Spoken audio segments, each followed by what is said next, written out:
and welcome to the fourth and final day of developer sessions at the Eurogamer Expo. Thank you very much for coming.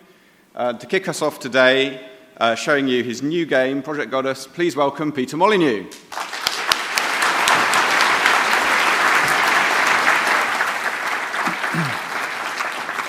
Right, I'm going to try something slightly different this year. I've got Jack here, he's a designer at 22 Cans, and we're going to kind of do a double act. Why not? Yeah. Let's give it a go. That's, how design works, is about discussing ideas, so we thought we'd do a bit of this on stage.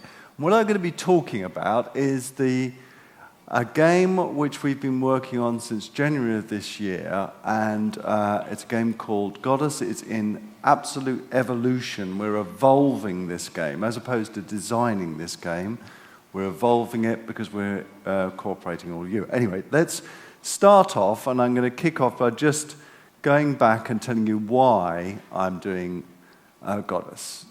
I absolutely love what I do. I love being a designer. I love making games that are out there to play. I love being involved in it. It's an incredible amount of hard work. But when I look at my games, and it's interesting, let's just see.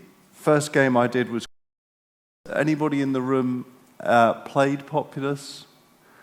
Few people. Gosh, you look very young. How could you possibly play it? Anyone play Powermonger? Less people, you see. What about Syndicate? Anyone played Syndicate? A lot more people. That was the first game that had miniguns in. We used to be able to, in the old days of computer games, we used to be able to minigun anything we liked. Puppies, babies in prams. That was the days of, where we could do anything we liked on that. Magic Carpet, Theme Park, High Octane. Anyone play High Octane? No way. I don't believe you. And then I moved to Lionhead, Black and White. Anybody play Black and White? Okay. And then Black and White 2, the movies. Fable. Anyone play Fable? Yeah. So my idea of leaving Microsoft and setting up this new company, my idea was this. Why not take a genre, the genre that created me, which was the God game genre, why not reinvent that God game genre? And that is our passion, that's our dedication, that's our focus, but reinvent it in a way that uses all of this crazy, crazy technology that we've got at the moment. And that crazy technology is things like multi-device. I want to play my games anywhere. I want to play them on PC, I want to play them on console, I want to play them on handheld, I want to play them on mobile, on tablets, on Google Glass. I want to have the brain implant, I'm playing it in my brain.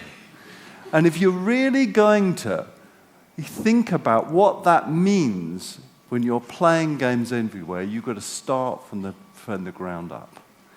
I love this new world of being connected, of everyone being connected together. And in fact, this crazy experiment, which was one of the first times I introduced it, was on this stage, this time last year, called Curiosity. Anyone crazy enough to tap on Curiosity? Oh, bad luck you didn't win, but it was an interesting experiment. And that was an experiment with connecting anybody. So my idea was to get us all together and to recreate the God game genre, because I think it's a genre which started me in the games industry. I love God games. I love this idea, this basic idea of having a little world. Just think of that, a little living world with people in it that love me. I love being loved. As a gamer, I like my game characters to like me. And having these little people that love me would be important. I love the fact that we can use technology and use it in a completely different way. But also because I hated, loathed, detested the idea that God games that created me in the industry, that games like Farmville and City Fields were being described as God games. No, they're not God games.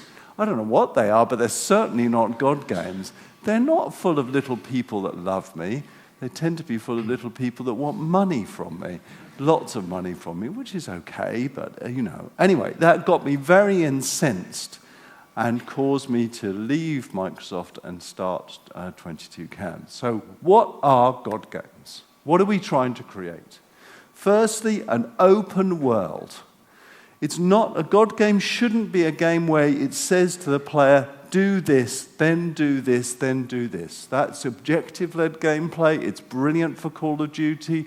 I love that. I love those corridors in Call of Duty. Nothing wrong with that. But open-ended, discovery-based gameplay. Now, we've already released Godus on something called Early Access. I don't know, has anyone played Godus on Early Access? Well done. Oh, my God. It's quite a lot of you. I'm worried now. I love, and what we tried on Early Access, we tried to implement this open world. We've already learned different ways which we never thought was possible of people playing. People have always done crazy things, and this is what emergent gameplay is. It's to allow freedom, allow you the freedom to approach a problem in any way you like. Based on a simulation, so that everything in the world is simulated, that everything in the world can notice the way that you play, connecting people together, having these epic motivations, not, go here, do this, but more, become this, do this grand thing, and have incredible multiplayer. So those are all the things that we're trying to do at the moment. But what we're also trying to do is take the best bits from some of the games that I've worked on before. Now, Populous was, more a surprise to me that it was successful than anyone else. And it was okay, but the interface was just atrocious. In fact, we have a look at it now to remind everyone. This was Populous back in the day, and as you can see, you've got a landscape that you can change the landscape. The AI of the little people you see in here was 20 lines of code and done when I was drunk one night. I also oops, I didn't mean to do that.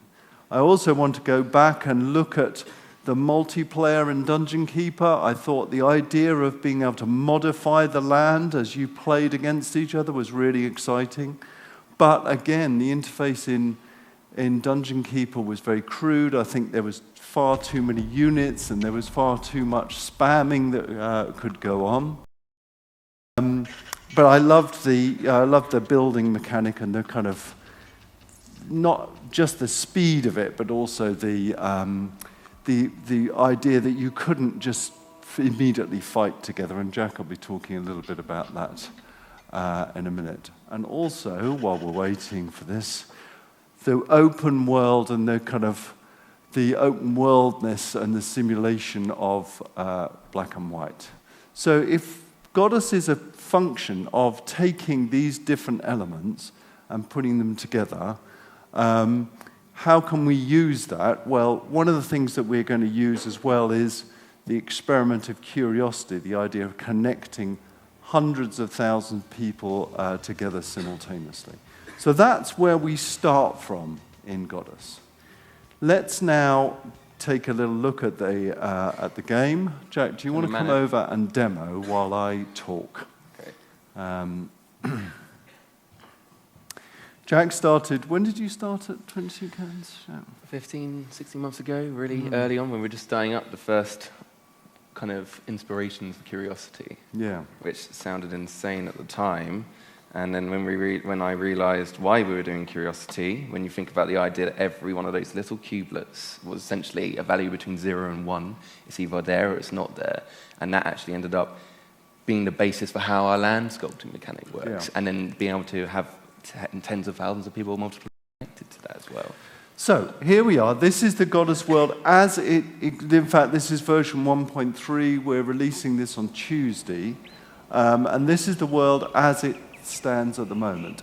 We are every every week we're going to be doing an update, and there's some radical changes that are going on. But let's just firstly introduce you to the basics of the gameplay. This house up here, inside this house is one of my followers. As I said, these followers love and adore me, and they obey me, but you as a god have a choice of whether you control them directly or you let them use their own motivation. So we'll give you the most basic gameplay, and the most basic gameplay is this world. If you zoom out a little bit, this world is utterly deformable. Every surface you see is deformable by you. And we've been working on this for quite some time. We're refining it all the time. So as you see, Jack has he's just pulling the landscape out. There's a little pool of water here. We fully support dynamic water, so water will flow down and create waterfalls. At the start of the game, that doesn't seem to matter at all. As the game goes on, water will be a resource. You'll need to use that water resource to help your little people, like farming and build factories. And then at the start of the game, and remember I say this all the time at the start of the game, your sculpting has one basic benefit. If you pull this land back and you give your little people enough space, they will build a little plot, which will come in a second. This is the little plot. This actually says to you as a player, right, a little person wants to build something here, a wooden hut. And at the start of the game, the only thing you as a player have to worry about is how many people you've got in your world. Every time you get this bar fills up here, you'll get some new stuff, some new gameplay. And that gameplay can be radically different. Now, we're playing in this home world at the moment. Let's go around and have a look. You just scroll around the world. We're playing in this home world. It's truly vast home world. This is like your hub. From this home world, you can go and play multiplayer battles. You can play single-player battles. If you enjoyed fighting against other people and winning, then winning stuff which you can put back in your home world is absolutely essential. So let's go. Can you go back to that house? Let's get those little people to build one thing. You see this flag here? That means someone's ready to come out and do something for you. So he'll just come out. Yep. It's a woman. All of these people are individual, all of these people will evolve. So while they're building that house, let's just talk about some of your motivations. So if we go up to the book, this is in this book is all your powers as a god, and all the things that you've helped your people discover. So if we just go back and have a look at these are all the cards that I've collected. This is the journey that you're going on as a player. You're taking these people from the primitive age, when all they care about is breeding, that's having sex, I suppose. And you're taking them through the primitive age into the Bronze Age, which is much more about them coming together as little societies, about discovering things like farms and discovering early tools. You're taking them through to the Iron Age, which is all about weapons and all getting ready for warfare, into the philosophical age, and eventually you're going to go down into the space age. So we're taking you as a player on this epic journey. This is something which is stolen directly from civilization. Designers, they have their own ideas, but they're also very good, and we are very good thieves, aren't we? So that is your big motivation that you see there. Now we'll just go off and have a look at how my people have done. You can see this house is being built, and when that's built, that person will move in. But let's go and have a look at the rest of my world. Where's your people? Where are they? I think that was some meteors. Over here. Experimentation there. There we go. There's this landscape, by the way. There's lots of stuff to discover. Now. This is where it all started. The game started on this beach here, down here, with one little person, and then over the time I've spread out. I've started to turn this into a little village. Eventually this little village will turn into a town, and that will turn into a city, and it will cover probably the whole of my land. But at this stage, they're very, very primitive. They're just learning these little people are just learning how to cooperate together, and they're just going into a market stall. I can interact with those people. If we just go up here and have a look at our farming settlement, I've introduced, and this is new to 1.3, which we're releasing on Tuesday, is farming. I've just inspired them to develop these farming communities, and this farming resource again will help me evolve my land. Now, there's several ways of progressing through the game. One is finding cards, filling this bar up. The other is going around the world and discovering things that are hidden. But one of the most major ways is by battling. Now, you don't have to do a battle. Some people would want a peaceful land where there's no warfare. How many people in this audience think they would be just into peace? How many people would be into war? There's a lot more war among us. That's why this world is like it is. So let's go on and do a battle. This is a single-player battle, but multiplayer is exactly the same. My world versus your world, my people versus your people. And we'll just go off and have a look at that battle. I don't have time to explain this. So it's me, my blue people versus the red people. It's using all my god powers, which I have developed.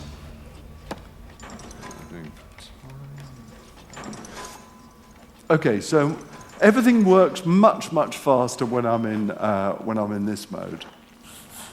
I've got to spread out here, but my opponent over the other side is spreading out as well.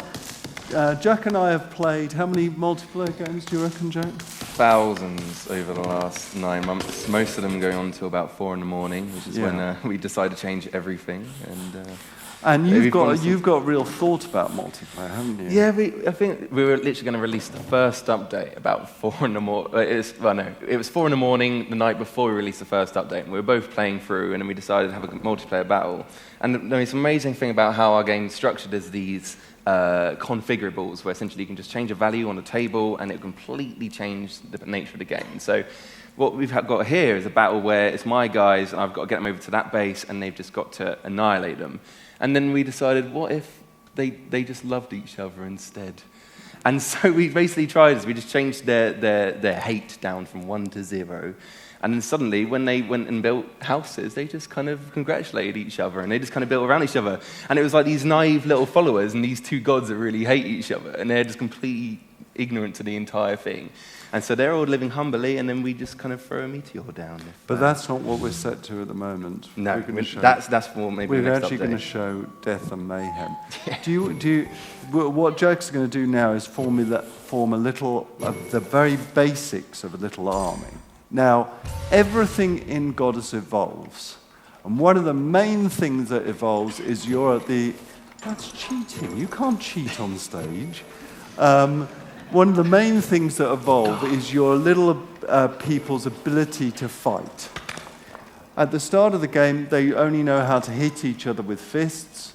When you move through the Bronze Age into the Iron Age, they will develop weapons. They'll develop swords, and when you move from the Iron Age into the Imperial Age, they'll start developing guns. So at the moment, my basic army is very simple, and we can directly control people through this mechanic. If you show the totem, Jack. Totem's on over here. Oh yeah. So at the moment, just move them over there. I've got this totem, and that will say, "Hey, you guys, you come over and do whatever's at the totem." Now, if Jack moves that totem over to the other side of the landscape onto an enemy house, it's like saying, "You go and attack this guy here," which, when they're that primitive, it's going to be a little bit of a messy attack, and they're going to need my support as a god. So why don't we just take them over here? They are having a bit of a march. You can sculpt the land. This is directly from Dungeon Keeper. You can sculpt the land. You can play around with your people. That guy's pointing is just saying, I want to go down there. And they will attack, they'll attack these people, and they'll have a little fight. Now, it's going to take me quite a long time to win this landscape like that. So let's just use some of these god powers. Now, that's where this is called the Finger of God. Fingering is incredibly enjoyable, and why don't you... we can go and squash people, you can throw them around, it uses physics. You can create a little fire and then throw those little people into a fire. He's just created a little forest fire there. And again, this is using these god powers to help your little people win the landscape. But the Finger of God, very often isn't enough. And so we've got lots of god powers. We've got Swamp. That's the ability to put down a swamp, so any people that come out will fall into that swamp and die. We've got Meteor Strike, we'll show you in a second. Armageddon, which causes a massive attack. We've got tornadoes and volcanoes. Anyway, let's show the Meteor Strike. You may think, well, I can't be bothered to wait around for these little people to fight it out. Why don't I just cause a Meteor Strike? So we'll just throw a meteor down. Again, the direction that you throw with your mouse is going to dictate how much, and that's pretty devastating. You can now finger, yes, that's very devastating. One more. They're down to 16. All of these god powers upgrade, and all of these god powers will be used in multiplayer. I'll tell you what, Joe, if you just want to go around and just kill off all the people, we'll show everybody what you get from winning. There's someone in the swamp, they're dying. We're just going to squash people. We've got 12 people to go. He didn't die, that's a bug. Damnation, he died now. Okay, here we are. Oh, hang on, let me just You've one more got meteor 5 in. left. Cheating horribly. Why won't you die? Lovely. Lovely. There you go, you won. Now you get, from winning, if I win against a human opponent, I will get a copy of one of their cards. If I win against a computer opponent, there's a set of cards that we're going to give you. So you have won a resource, which means that this card here is almost completed. I've got 3 of these resources to get, and 1 of these resources, and that's going to teach my little people about family. At the moment, they don't care about family. They'll just go and breed, and that's it. They don't really. But this will introduce the concept of family to them. To power that card, I need certain resources. I also won a new type of person for my land. If we can find him. Now I've got this guy, his red-haired guy. If you want your population to have redheads in them, you can choose to look after him. If you want to kill him, if you think redheads are perhaps not what you want in your society, you're free to kill him off. Jack's going to put this redhead in a house. And this is what I love. I love the idea that you've got homeworld, which is like your base, which is improving and evolving, and multiplayer matches gives you something to add to that homeworld. Now, how are we doing for time? We've got 5 minutes left. So let's just, if we just switch back. Have we shown everything, Jack? Wow. Why don't we We're just only 41% complete. Yeah. So. Why don't we, if you just switch back, quit out, we'll just show everybody how the game is controlled. And if you just go and show some of the spreadsheets, yeah. Yes, do that. The fascinating thing about being a designer now is that we can dynamically change any of the variables within the game at any time. So for example, if if you go into, if you can find balance. Okay.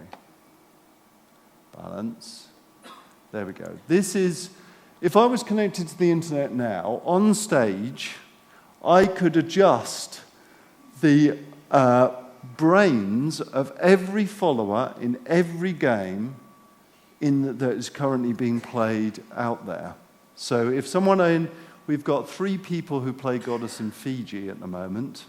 Great result for us. I can now, if I wanted to, I could go and say, okay, my little followers, they obsess more about killing other followers than they do obsess about enemy abodes. And this is the amazing, incredible thing about games design now. You're able to change the design after the launch of the game, which is unbelievably exciting, but what it does mean is that we need people to play the game so we can balance and refine each part of it. So there is about 20,000 of these numbers. All of these numbers control everything from the wind direction to what a tree means, to what a rock means, and it is an absolute fascination there. Anyone downloading Godus, if they go to, if they search balance.csv on their computer, they can fiddle around with these.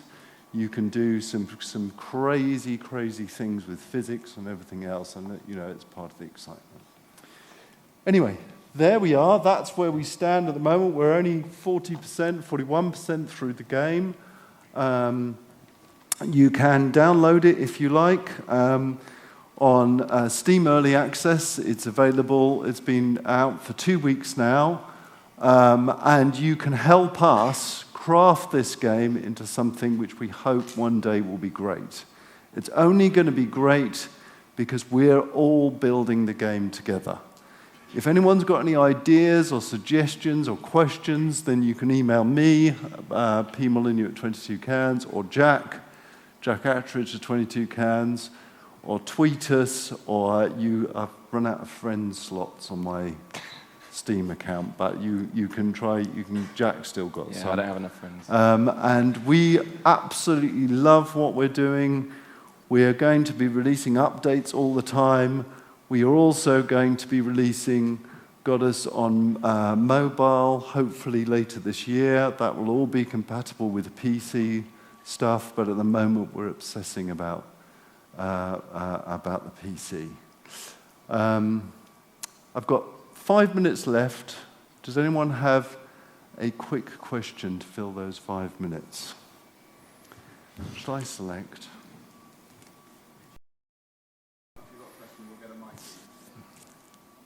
Here they come. Gosh.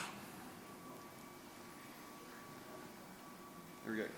Hello. Hello. My question to you is, you're well known for creating different experiences. Yeah. Not only Godus, but the games about the war that you recently spoke about. What do you find are the biggest challenges that you face, considering all of the mainstream games out there in the market? How do you fit in? Yeah, it's a good question. I mean,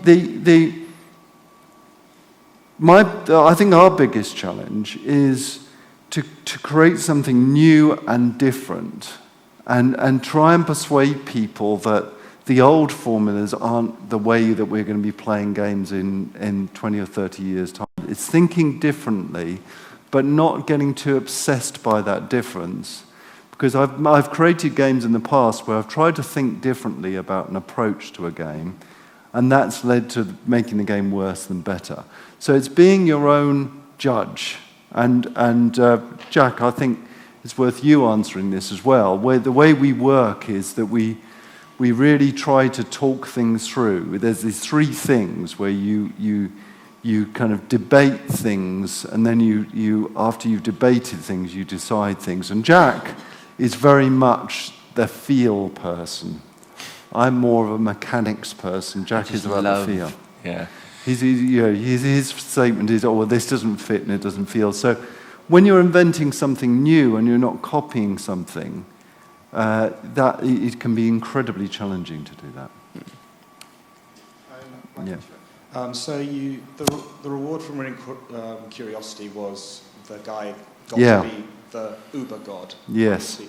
Mhm. Are you basically going to have a mode in Godus which just basically gives him free reign over that balance table for everyone who's playing that mode? Good so question. however he's feeling, Yeah, he's going to good. rain fire.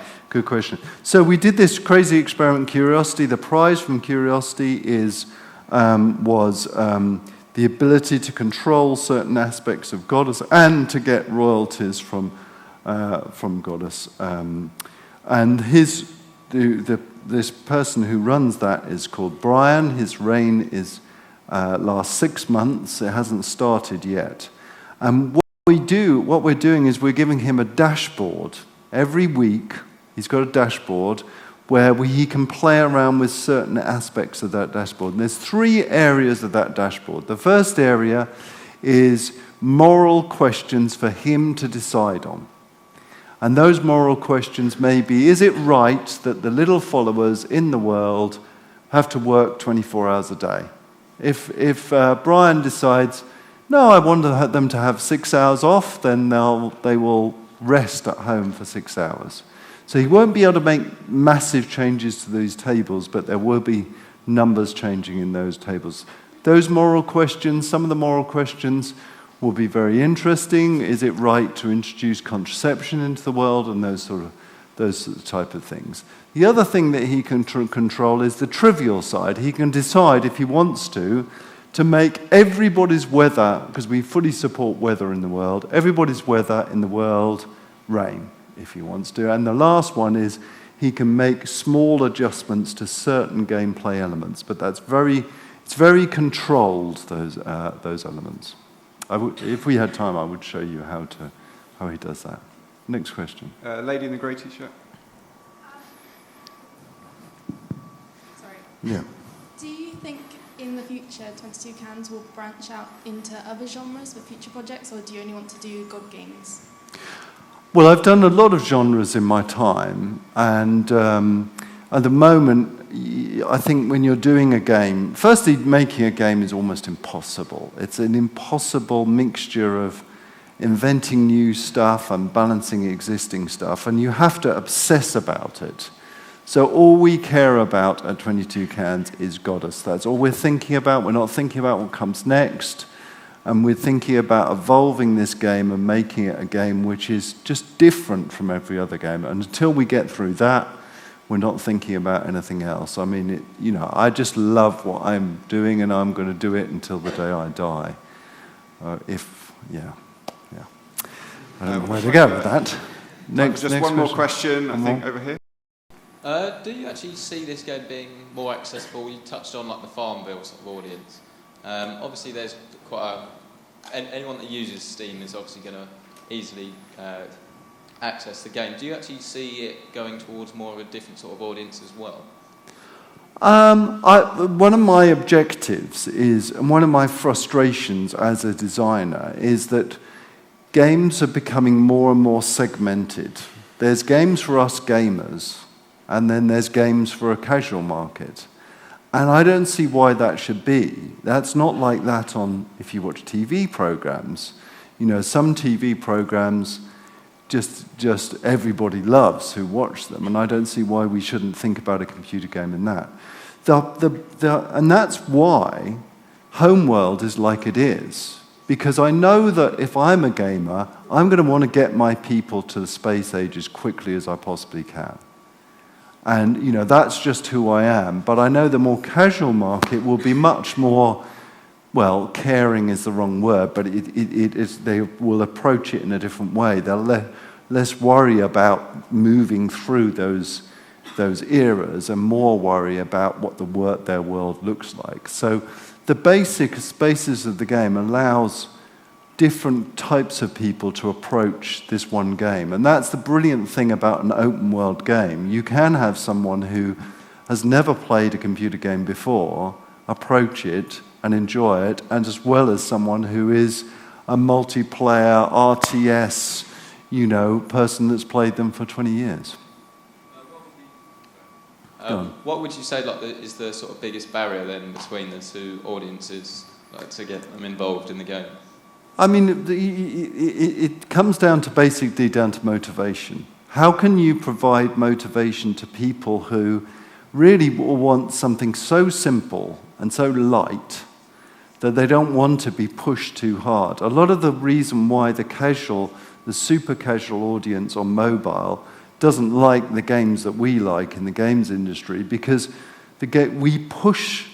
we're used to, as gamers, being pushed hard.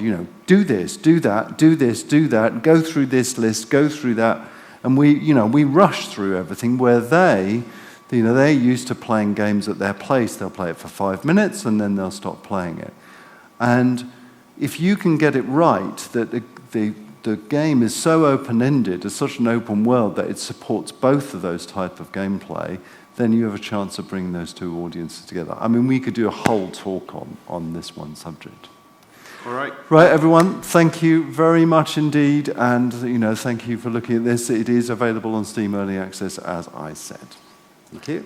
Thank you for coming, and thank you, Peter Molyneux.